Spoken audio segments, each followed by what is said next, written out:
ये हुर्रियत और ये शहादत। बाकी सर या हुर्रियत और ये शहादत। या शहादत, ये हुर्रियत और ये शहादत। হয় স্বাধীনতা না হলে মৃত্যু। या हुर्रियत और या शहादत, হয় স্বাধীনতা না হলে মৃত্যু। না হয় স্বাধীনতা না হলে মৃত্যু। ওসমানীদের মতো ওসমানী শহীদদের মতো বলতে হবে ইয়া হুর্রিয়াত और ये शहादत। শাহাদাত। ইয়া আপনি হুর্রিয়াত। এই এলাকার কি কি পরিবর্তন চান বলেন তো? আমি এলাকাটা টোটাল বাংলাদেশের system করতাম। আমি ওসমান আদির সাথে কাজ করতাম।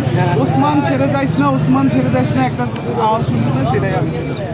আমি ওসমান আদির সাথেই কাজ করতেছিলাম। আল্লাহ বলেছে ইনশাআল্লাহ একটা পরিবর্তন হবে আমাদের।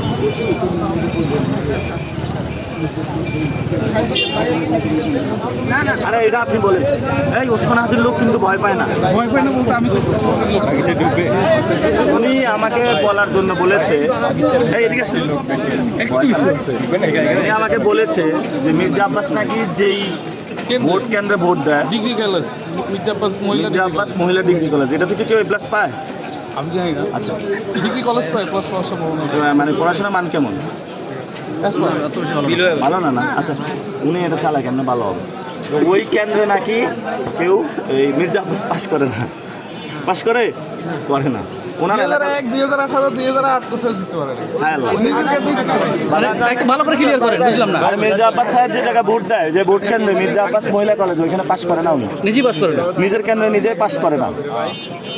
তাহলে পুরো ঢাকায় কেমন পাস করবেন? আগে তো অস্ত্র চালাইতে, এবার পারবে না, এবার নাসির দাঁড়াইছে। বয়স হয়ে কত গেছে। অস্ত্র করবে, গুলি চালাও, নাসির সহ্য করবে ইনশাআল্লাহ। ইনশাআল্লাহ। ভাই বাকি স্যার